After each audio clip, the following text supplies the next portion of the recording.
ঈশ্বর কখনো বিনা কারণে কাউকে কষ্ট দেন না।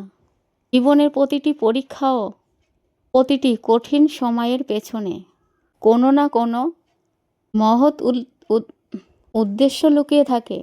যে সমস্যাগুলো আজ তোমাকে কাঁদাচ্ছে, মনে রেখো একদিন সেই সমস্যাগুলোই তোমার জীবনের সবচেয়ে বড় শক্তি হয়ে উঠবে।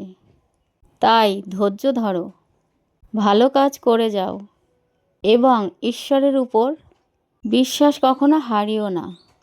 বিশ্বাস রাখো, সঠিক সময়ে সব কিছু তোমার অনুকূলে আসবে। আজ যে পথ কঠিন মনে হচ্ছে, হয়তো সেই পথই তোমাকে তোমার সুন্দর ভবিষ্যতের দিকে নিয়ে যাচ্ছে। প্রভুর উপর আস্থা রাখো, মন থেকে বিশ্বাস রাখো, সব কিছু ঠিক হয়ে যাবে। যদি তোমার প্রভুর উপর একটু বিশ্বাস থাকে, তাহলে ভালোবাসার সাথে